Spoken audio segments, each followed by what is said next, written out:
Jaya Radha Madhava Kunja Vihari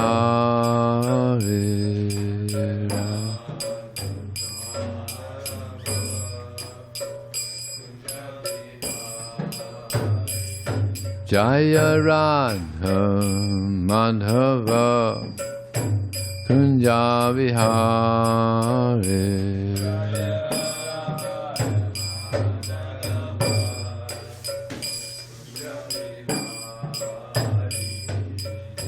Gopi Janna Vallabha Girivanadari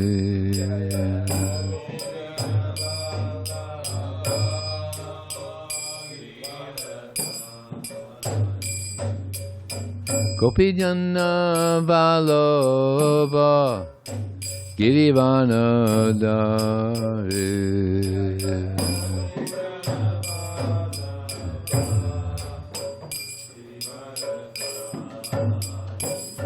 Jaya Radha Madhava Kunja Vihari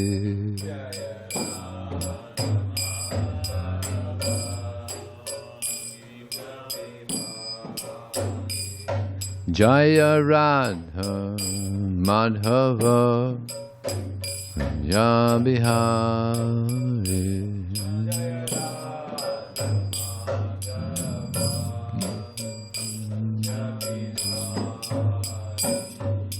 Gopi Janavallabha Girivanadari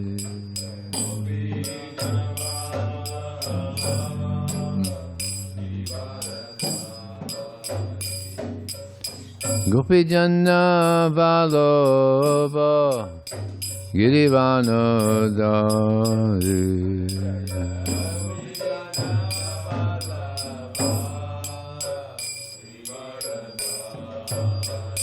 Sodanandana Pradajana Ranjana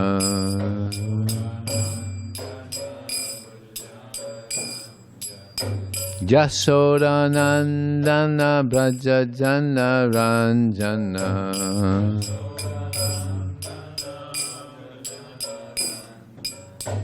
Jamuna Tira Vanachari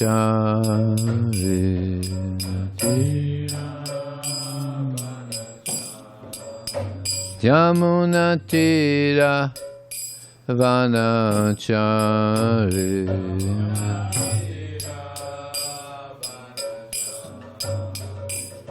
Jaya Radha Madhava Kunja Vihari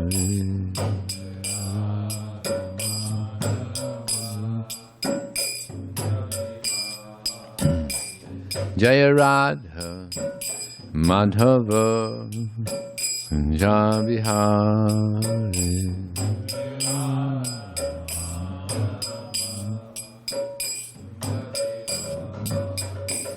Jaya Radha Madhava Kunja Vihari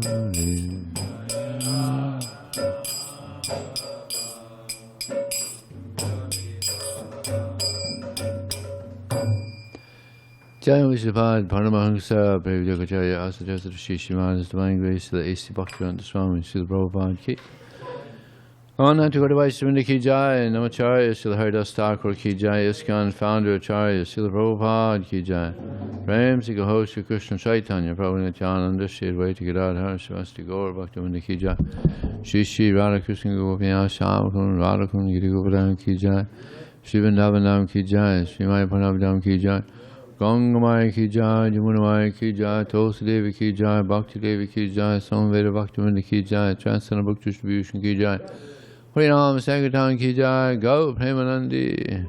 All glory to some devotees, all glory to some devotees, all glory to some devotees, all glory to Shri Gauranga. Om Namo Bhagavate Vasudevaya. Om Namo Bhagavate Vasudevaya. Om Namo Bhagavate Vasudevaya. So this morning we read from the Srimad Bhagavatam, Canto 5, Chapter 17, text number 4. Tato neka sahasra kotivamanika sankula devaya ninavatara atindu mandalam avarya brahmasadane nipatayi. Translation and purport by His Divine Grace Srila Prabhupada Ki.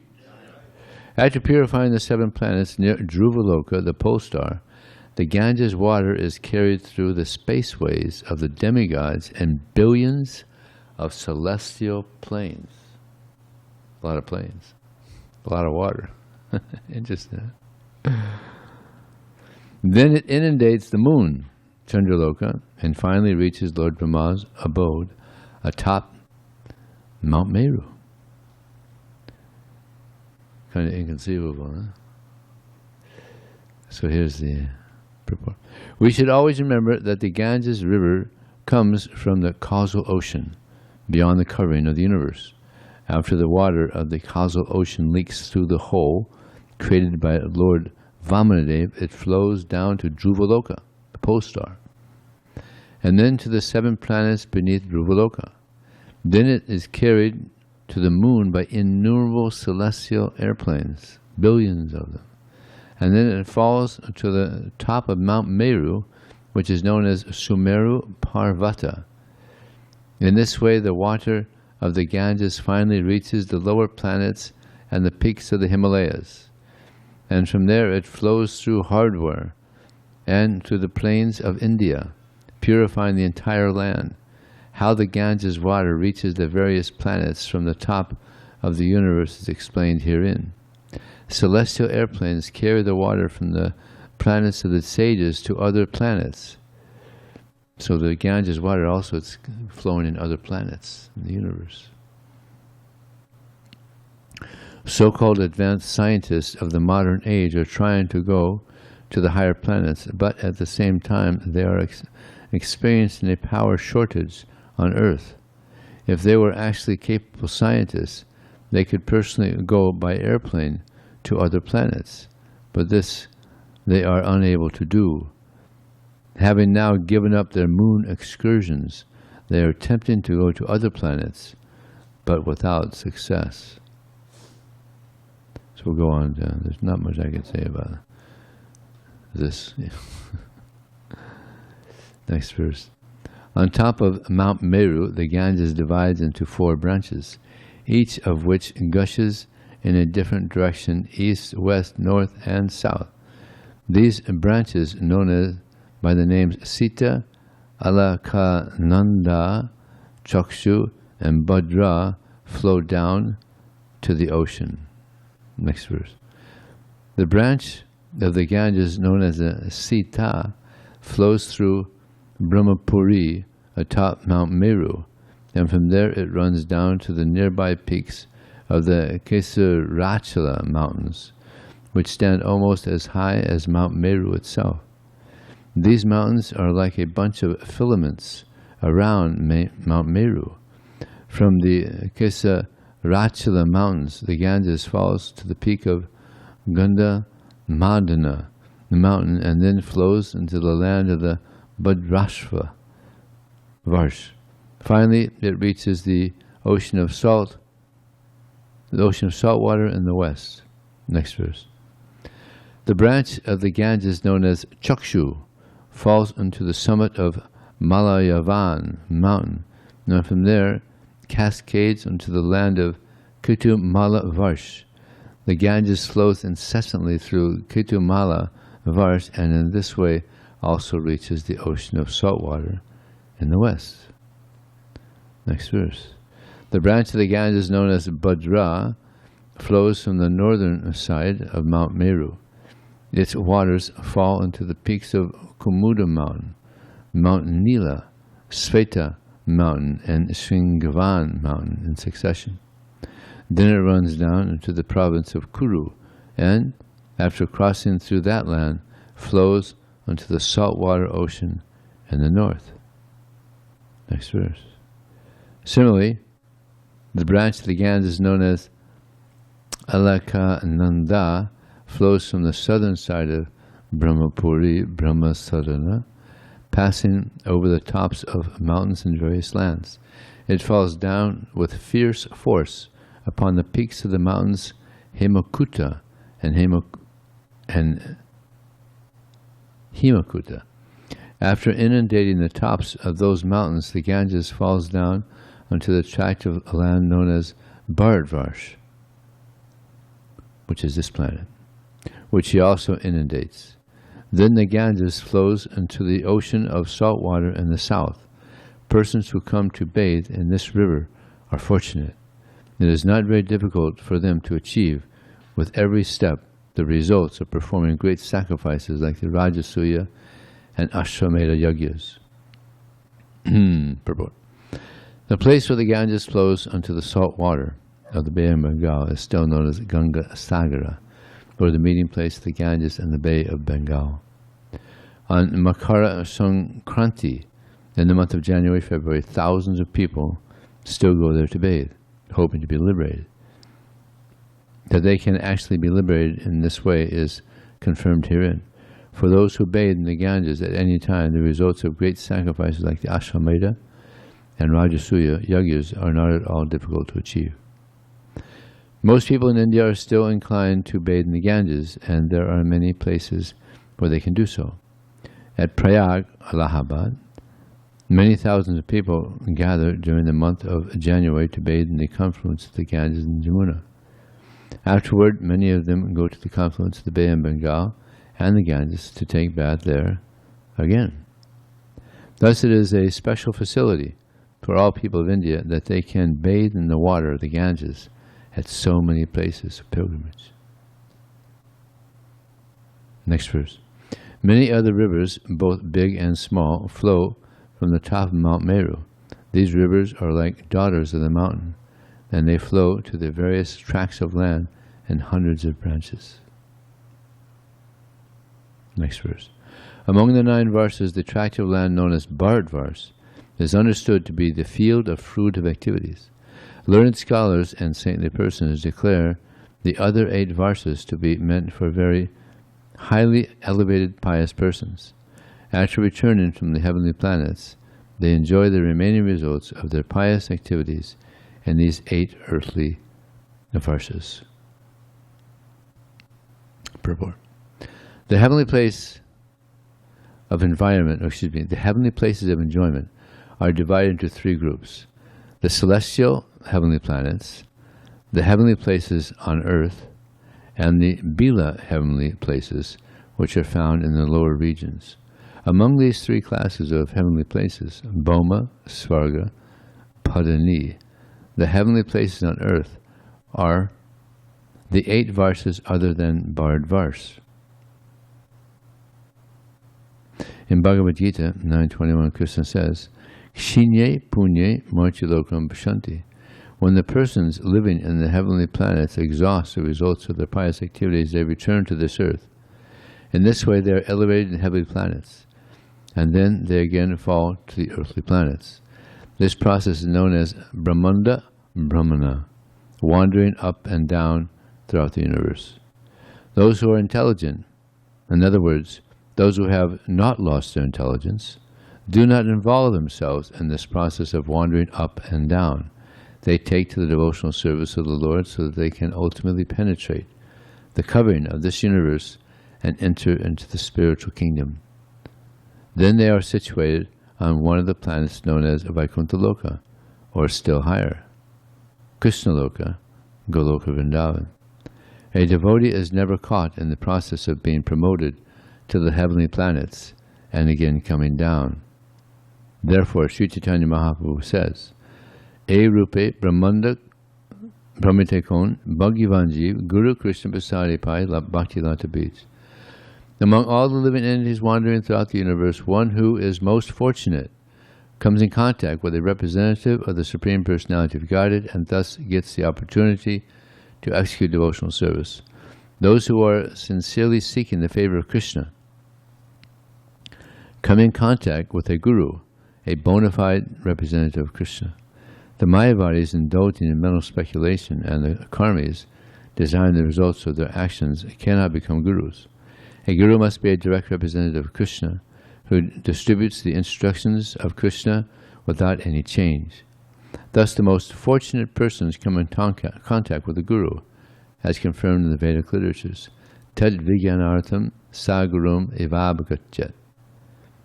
One has to search out a guru to understand the affairs of the spiritual world. Srimad Bhagavatam also confirms this point. Tasmad gurum prapadyeta gigyasu shreya uttamam.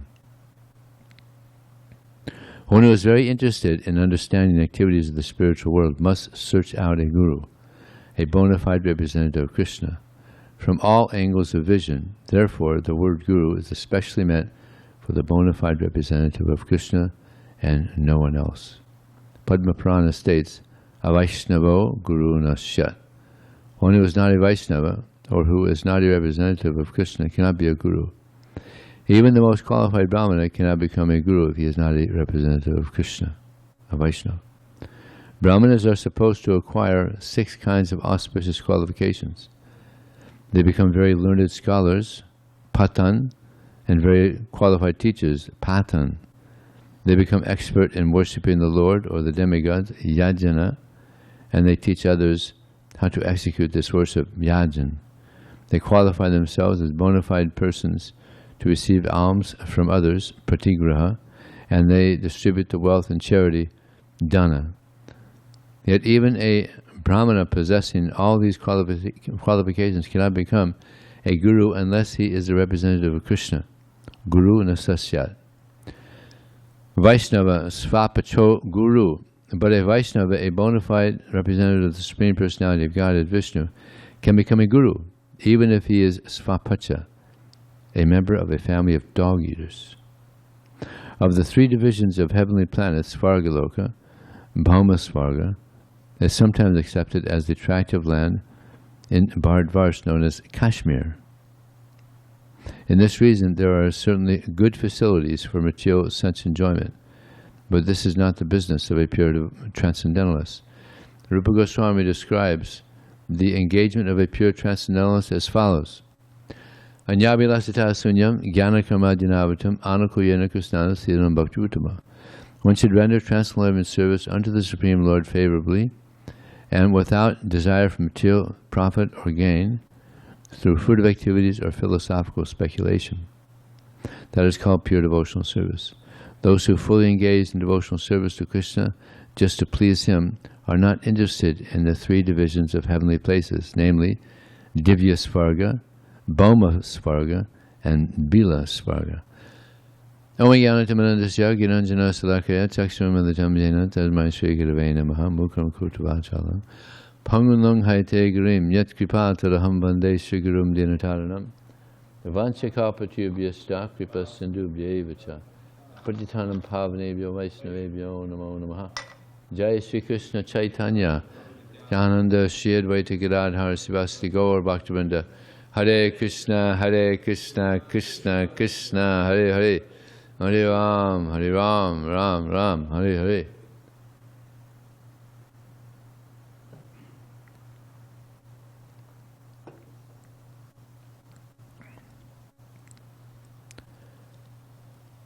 So the living entity, due to unfortunate circumstances, is wandering in this material world from the higher planetary systems to the lower, to the middle. Urdhvam gachanti sattvasta mudichanti rajasa. Krishna says in the Bhagavad Gita that those in the mode of goodness, they go up to the higher planetary systems. Those in the mode of ignorance, they go down to the lower planetary system. And those in the mode of passion, they stay here in this middle planetary system. But the goal is to actually get out of this material world. Even in heaven, there's so much material enjoyment, but there's a problem. It's temporary.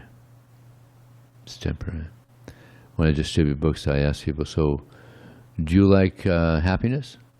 Of course, everybody. Do you like permanent or temporary happiness? Of course, everybody says permanent. There are some people who say, well, temporary. But this is what people want, right? Permanent happiness. But even in Svargaloka, even in the heavenly planets, temporary happiness. And it's interesting that it's saying here that even here, there's Bhoma, the heavenly planet, or heaven areas here. It's like Prabhupada said, if there's any happiness in this world, it's in Hawaii.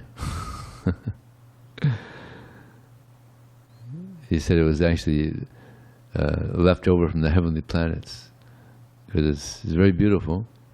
The weather's nice, but temporary. Temporary. So an intelligent person will not strive for temporary happiness, but eternal happiness. This material world is described. It's like a prison, and although one may be in the heavenly planets, still it's a prison. And it's interesting that when the four Kumaras, when they tried to go into Vaikuntha, they were stopped by Jai and Vijay. And they got upset. I mean, they looked like they were just children, but they were actually very old sages. And the reason they stayed as children, just 5 years old. Anybody know the reason besides Balaram? They didn't want to get entangled in the opposite with the opposite sex. And at 5 years old, nobody has sex desire. Nobody. So they just kept that 5-year-old age, so they didn't have to deal with sex desire. It's like, I mean, when you're growing up, it's just, you see boys and girls, they're all the same. Just you don't see any difference. But then when you get older, then sex desire hits, and it's like getting hit by a truck. You're like, geez, what's that? Sex desire hits in, hormones and everything. Life becomes very chaotic. It's described like a tornado. The sex desire. So they wanted to just remain at that age. So when they went there, they just thought they were kids. Hey, you can't come to Vaikuntha. Stop them, and they cursed them. These young little boys cursed them, saying, because you are in the mentality of duality, you should not be in a place where there's harmony. So they cursed them to go to a place where there's three enemies. What are the three enemies?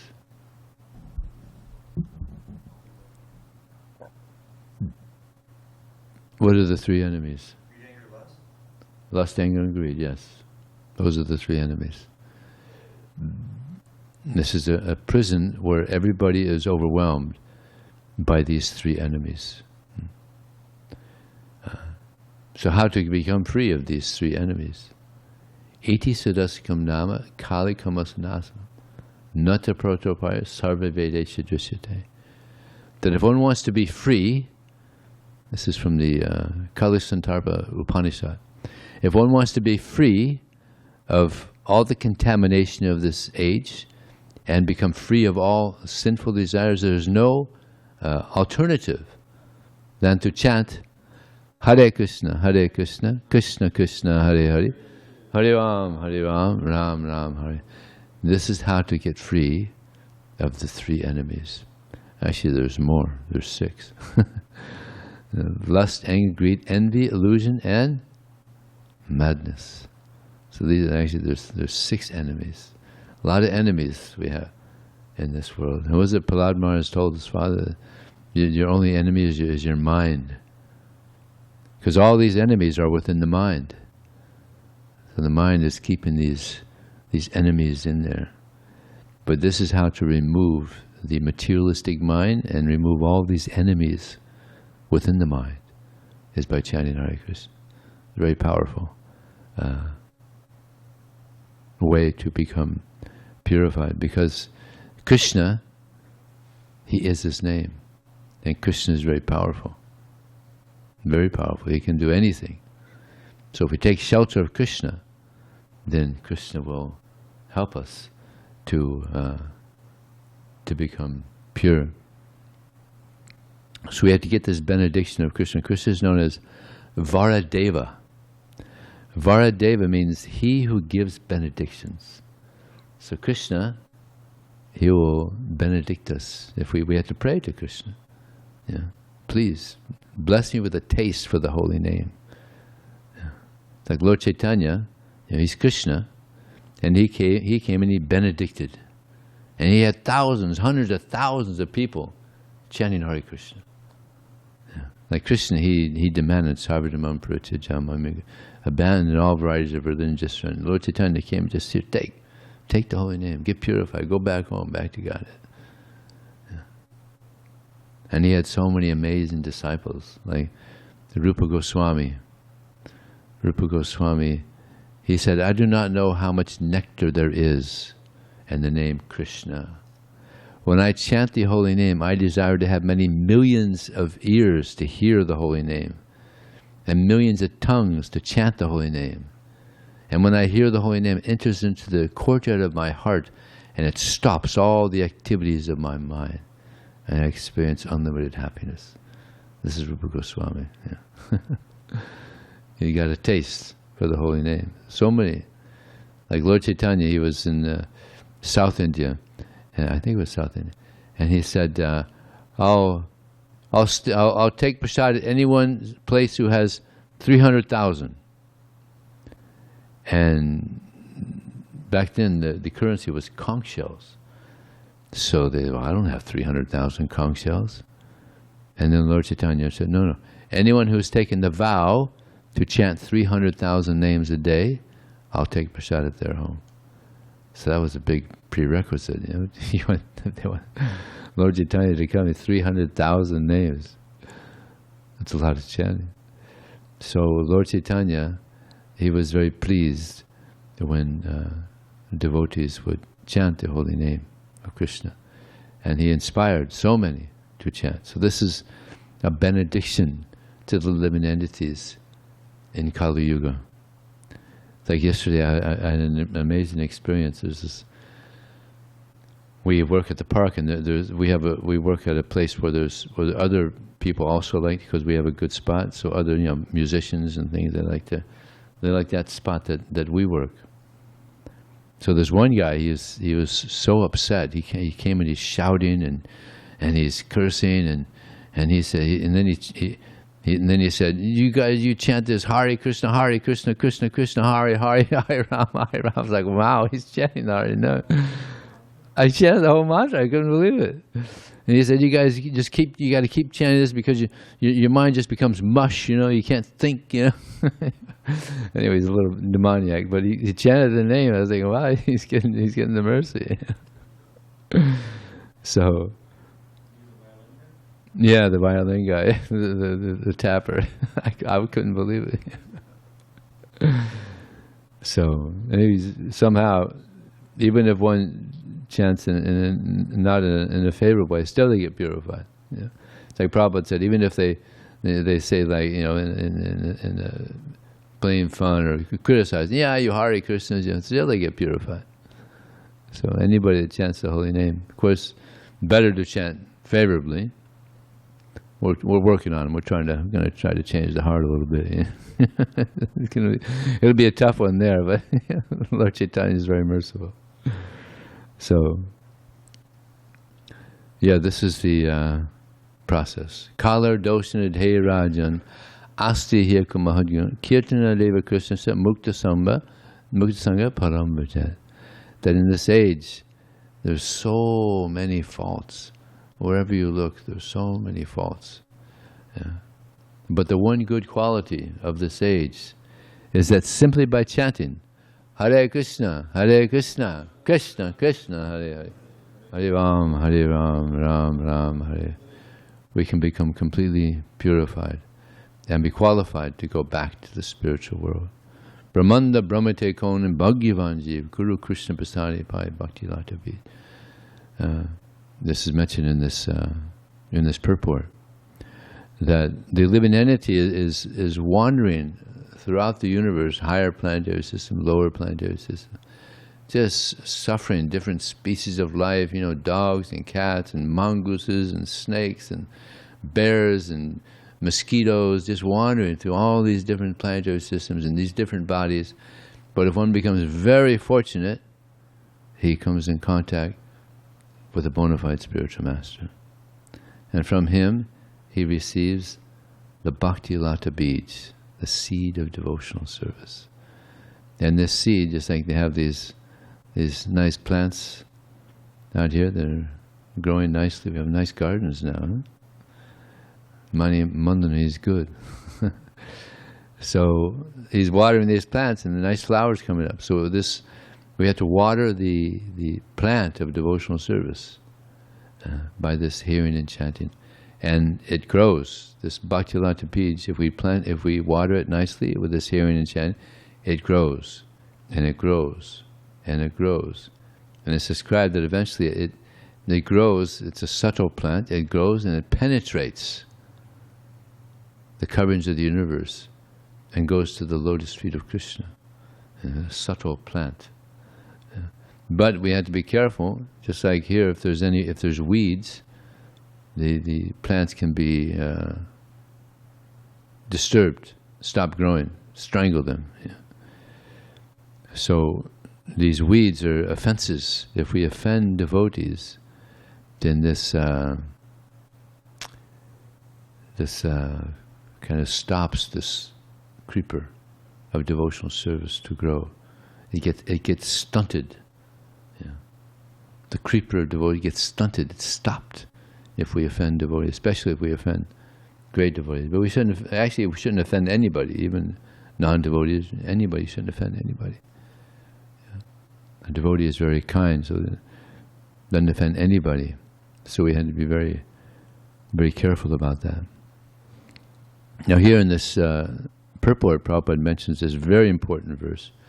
Anyabilasita sunyam jnana karma dinavartam anakoyena krishnam siyanam bhakti-uttama. That one should render transcendental loving service unto the Supreme Lord favorably, without any desire for material profit or gain through fruitive activities or mental speculation or philosophical speculation. So this is the process. This is the purifying process. By engaging in devotional service, we reach the highest goal of going back to Godhead. But we have to do it favorably. Just like Rupa Goswami, he also says in this, in the Upadeshamrita, Nectar of Instruction, that utsaha nischayadharya, we have to be enthusiastic in our service to Krishna. Prabhupada said, even if you're not enthusiastic, act enthusiastic. Yeah. And Krishna will help you. Just like you may not want to dance, but dance anyway. And we get enthusiasm. Yeah. Just like just now in the kirtan, Dimitri got the hand of Tyler and did the spin. And then after the spin, Tyler was all fired up and he was dancing on his own. So utsaha, you get some help from the friends, a little help from the friends. Yeah? So that helps us to become enthusiastic. And therefore, in association with devotees is so important. So utsaha, be very enthusiastic. Utsaha nischayadharya. We should be confident that yes, by following this process, I will reach the highest. Shraddha, Shrabda, Vishwasa, Kahi, Sudrida, Nishchoy. By rendering devotional service to Krishna, one will achieve all success. One has to have that confidence. And confidence of this philosophy that we're not these bodies, we're the soul within. Like yesterday I met this one lady, and she said, "Oh, today's my birthday." I said, "Actually, today's not your birthday." And she said, "Oh yeah? Tell my mother that." So I said, and then I showed her the changing body. You see? The soul is going through the body. You're the soul, you're not the body. And the soul never takes birth. You're eternal. Yeah. She said, "Oh, all right. Oh, that makes sense."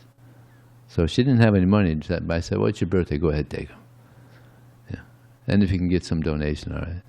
So I just gave them to her. Then she came back later and gave a donation. Yeah. So, yeah, people don't even know this, but when you tell them, okay, yeah, all right, that makes sense.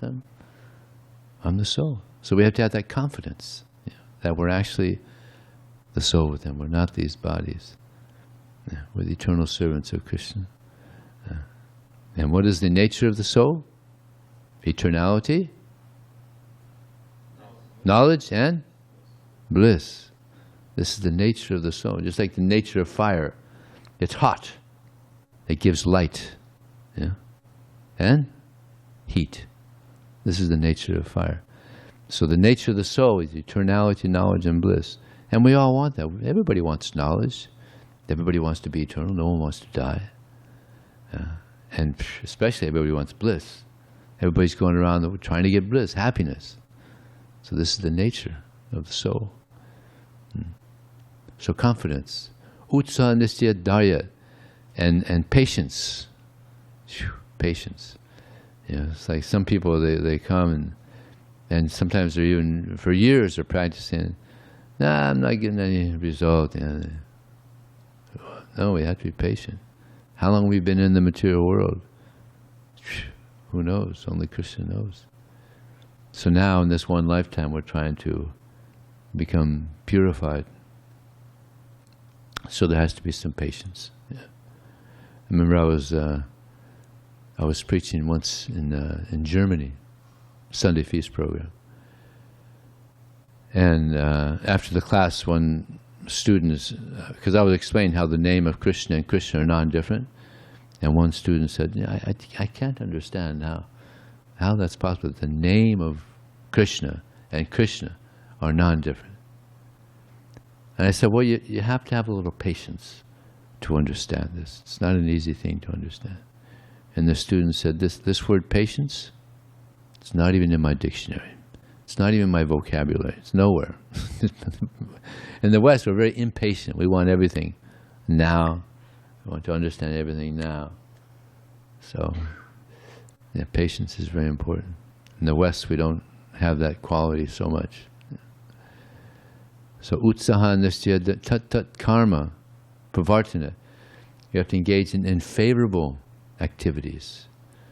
In this material, this is Maya's kingdom. There's so much Maya in this world.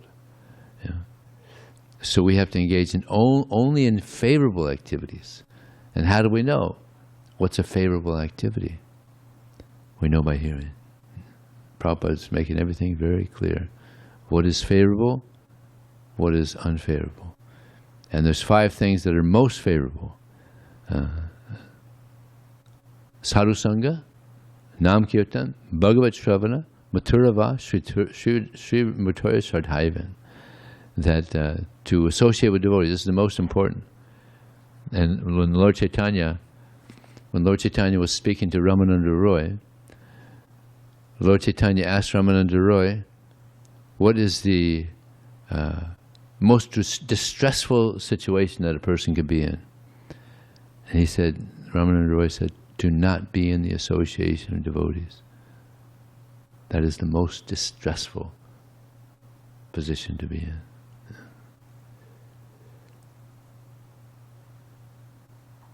So, association with the devotees, Sadhu Sangha, Nam Kirtan, to chant the name of Krishna. Again, that's there, chanting the name of Krishna. Sadhu Sangha, Nam Kirtan, Bhagavat Shravana, to hear Srimad Bhagavatam. Mathuravas, to live in a holy place. This is a holy place also. So we're doing all 5 of these right here. When we stay in the temple, we're doing all 5 of these. So it's very auspicious. And to worship the deity, that's the 5th one. So all 5 of these we're doing every day. So it's a real benediction. It's like a devotee asked Prabhupada, can you advance in Krishna consciousness living outside the temple? And Prabhupada said, oh yes, of course. You can advance anywhere. But just like a businessman, if a businessman is living right near the stock exchange, he's got much, much more opportunity to become wealthy because he's right there where it's all happening. So similarly, this is where it's all happening, right here. You got the deities right here. Everything's happening here. chanting the holy name, hearing Srimad, everything's happening here. So if we do these things, then it's much more likely that we could advance in spiritual life. Live in the temple and hear and chant the glories of Krishna. So then there's saying utsaha nistya tat karma pavartana sangat tyaga. You got to give up bad association. Interior word again. There's so much bad association we have to avoid, and sometimes even our family members. We have sometimes they're not favorable, and we have to kind of keep a distance. Even there was one instance where in India, this one boy joined, and the parents were very upset that he had become a brahmachari. They were Hindus, right? But they were so upset. The mother was so upset that she came to the temple, to the courtyard, and she's banging her head on the ground. Give me back my son! Give me back my son! And bleeding. So imagine that. So, but he was determined to stay with the devotees. So, association with the devotees is very conducive to advancement, but to associate with non-devotees can be a detriment to our advancement in spiritual life. So these are some of the things that are favorable. And then there's things that are detrimental to our advancement in Krishna consciousness. Atyahara prayasyasya prajapo niyamagra jana sangasaloyamcha sadbir bhaktir vinashiti. That to atyahara, to eat too much or to over-collect too much, that can be detrimental to our advancement in spiritual life. Atyahara prayasyasya, to over-endeavor for mundane things, and to talk prajapa. There's Krishna Gata and Gramya Gata. So here at the temple, we're talking Krishna Gata mostly. But you go outside the temple, so much Gramya Gata, so much nonsense talk. And so this is another advantage of living in the temple. We're hearing about Krishna, reminding others about Krishna. So atyahara prajalpo niyamagraha jana sangas chaloyam cha, to give up the association of non-devotees. If we associate with non-devotees, their association rubs off onto us. If we associate with devotees, then their association rubs off onto us. And should not be greedy for mundane things. Krishna bhakti rasabhavitamati kriyatam yadi kutopya labhyate tataloyam abhimoyam janma koti sukhatarna labhyate. That to attain Krishna bhakti, one has to be, it's described here, loyam, one has to be greedy for this love for Krishna. Very enthusiastic, greedy. I don't want to wait any longer. I just want Krishna, Krishna, Krishna. Krishna bhakti rasabhavitamati kriyatam. Actually, this is where Prabhupada got this phrase, Krishna consciousness, from this verse. Krishna bhakti rasabhavitamati kriyatam yadi kutopya labhyate tataloyam abhimrim janma koti sukhatarna labhyate. So, we should pray for this intense desire to serve Krishna, and Krishna will certainly help us. So, is there any question? Comment? Thank you for the class, Vijay. So, correct me if I'm wrong, but the Ganges, they they being carried by the airplanes from the causal ocean to our planet, and so what would be the difference between the Ganges and the ocean that we see, the Pacific Ocean? Yeah. The difference. How is that being carried to this planet? The Pacific Ocean, for instance. The Pacific Ocean is not being waters. carried. It's it's automatic. It's created by Lord Brahma. He's creating the planets and the ocean is just created by demigods. But the Ganges is coming from what it is Lord Vamanadev. He kicked a hole through the causal ocean, and came the Vaitrini River that came through. The Ganges came through. Yeah. So But there's a difference. Also, the river, the Ganges rivers, they get mixed in with because they go eventually to the ocean. Gets mixed in with the ocean, because Yeah. it goes to the ocean, Yeah. and from that I understand that. I see. Whole So it's land mixed with the Ganges. the whole land kind of gets purified in that sense, or just. Yeah, actually, it's mentioned that if you can't go to a holy river to bathe or to get purified, you just go to the ocean, because there is some mixture. Of course, we're pretty far from these holy places, but especially there in the Bay of Bengal, you got the Ganges flowing right in there. So yeah, the whole Bay of Bengal is purified because the Ganges water is in there. Yeah. Maybe few drops get way over here. Maybe, I don't know. With the waves, yeah.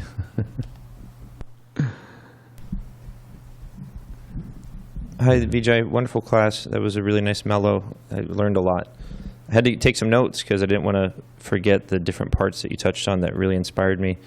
The first, and briefly, because Dimitri asked some nice questions about it, when they were talking about those numerous planes in the very first text, the last thing I thought they were actually airplanes. I thought they were like planes of existence that they were talking about. Well, they're celestial planes. So those are transcendental planes that aren't material? Or are they driven by demigods? They're not spiritual. But they're kind of like subtle. I mean, I don't know much about these planes. I can't tell you. Well, it's an interesting concept. I've never seen one. There's vehicles moving this water physically from the water that's coming from the spiritual world to our planets. It's pretty amazing. Yeah, and that's a great job. Yeah. That's the one I want. Like, I don't want to be in the Air Force. I would like to pilot those celestial planes. Yeah, and deliver Ganges water. But it's the- described that demigods would come. They used to come to this planet also, and they would come in planes. But ordinary people couldn't see them, so they're not. Yeah, they're not material like you see here. They're subtle planes. It's like they have subtle bodies also. Demigods who compete. A lot of people couldn't see them, but some could see them. So there's subtle bodies. Also subtle bodies, subtle planes. And then I'm not sure if there's an answer to this idea, but the individuals that stayed young, that they didn't want to progress past 5, is that because in previous lives they had experienced the complications of sex desire and they said, okay, in this life I don't want to? Or had they been educated? This is a desire you don't want to mess with, so stay young. Like, why were they so fearful of that desire that they said, I don't want to pass through 5? It's pretty amazing, huh? Well, they were very intelligent. Very intelligent, and I I could just safely speculate that they see that elders, they're overcome with this sex desire, and wait a minute, I don't know if I want to get involved in this, because even there's, so many stories of like Indra and others becoming overwhelmed by sex desire, and they probably heard these things. I don't want to deal with this, so. And they were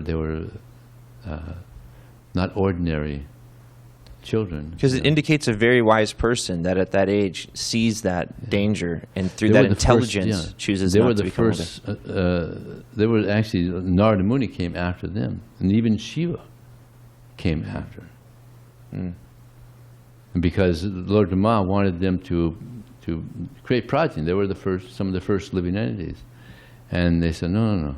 And Lord Brahma became so angry. That's how Lord Shiva was born. Out of his forehead, Lord Shiva came. So they're the older brothers of Lord Shiva. Wow. So they've been around a long time. The progenitors of the demigods. Yeah. Wow. So I wanted to touch upon something you talked about very nicely because I had a personal example, but I had one quick question about that person that told you that they didn't have patience in their dictionary. How would we practically then encourage someone to continue spiritual practices? Or what would you say to them practically? You have no patience. What would you say to do? If you want them to advance in Krishna consciousness, they're saying they have no patience. What's something we can tell someone like that to do or think? That would Well, we're trying to achieve a very high goal, which is love for Krishna, attachment for the holy name. It's not an easy achievement. Like some things you want to get that are easy, and you don't need much patience for it. But if you want to get something high, actually this is the highest goal. Actually, is love for Krishna. So it's not a cheap thing. It's not a cheap thing. So you say you haven't developed patience yet because everything you've gone for is low-hanging fruit. In your whole life, you've gotten the easy stuff. Yeah. Let's work on something a little more, difficult to achieve. Yeah. Okay. Yeah. I see that. Low-hanging fruit. That's right. And then I think Bhakti Joseph has something to say, and actually what I was going to share, I think, relates to him as well. Is that he came in. But oh, you don't have something to say? I thought you reached for the mic. You didn't? Okay. You're all good? He came in like 4 months ago from, he said 100 acres out in Colorado, so he didn't have a lot of association there. And during a couple of years ago, when the pandemic happened, the temples were shutting down. And the people who ran my little center had actually moved to Boise to help with that temple. So in my little town, I didn't have any devotee association. So I was watching the live stream every day, and I would call Balaram all the time and whine about not being with the devotees. But I really experienced that feeling of being in a place where I didn't have any devotee association. You felt that distress, huh? Yeah, and it was rough. And it's what's even more horrifying about it is you can't express that to anyone else because they're all non-devotees. Right. So you can't go up to them and they're like, "What's wrong?" You were there by yourself. Yeah, yeah. And the temples, I couldn't go to Canada. The border was closed. Seattle temple was locked down. My little center was gone. So I was just, chanting and reading and watching the live stream. Yeah, because you're like, they're not. Like, all I have is your association. What are you talking about? They don't know what devotee association is, right? So you're trying to explain to them. Yeah. So, yeah, this is why I'm not sad. So it was like you go through the motions, but your heart is aching. There's this thing that's not being reciprocated with. That's your constant meditation, and no one gets it. And I would be like leaving the grocery store, being, "Hey, Prabhu, speak Haribol to people." I know I never came out. So. That was why when this temple app opened back up, I saw Mani Bandhani on the live stream one day, and I was like, oh, wow, if he can be here, maybe I can be here. Maybe you'll get some association. So I came down primarily for association because, and it's such a big thing. What I want to say is I told my parents one time when I was at their house, and I wasn't going to do it, but I literally felt like one time I was walking in the park, and I wanted to just kind of jump in the river. Like I just not to end my life, but just so frustrated with lack of association. I was like, well, just go jump in the river then, I didn't know it was my crazy thinking, but it was if I hadn't got association, I probably would have done something like that. So it's really, really challenging for a devotee not to be around devotees for an extended period of time. Yeah. Especially when you see them dancing and hanging out so nicely somewhere, and you're not even able to, it was the best part of my day was watching live stream, and then the live stream would end, and I'd sit there looking at a blank screen, all right. Let's not go jump in the river, So thank you for letting me share today. That was really inspiring what you said today in your classes. Thank you. Thank you. Yeah, association with the devotees. Prabhupada, when a devotee asked Prabhupada, or someone asked Prabhupada, why have you come here? He said, I've come here to follow the instructions of my spiritual master, and I'm preaching to create devotees. I need some association. Prabhupada didn't have any association. When he came, there's no devotees in New York City, 15 million people. So he was preaching to make some devotees and have some association. He made a lot of association, I don't know, 6,000 devotees. So many. Power of Prabhupada. He created all of us. Now we have so much association. Should be very grateful. Anybody have any other question, comment? Okay, thank you very much. Srila Prabhupada ki Jai.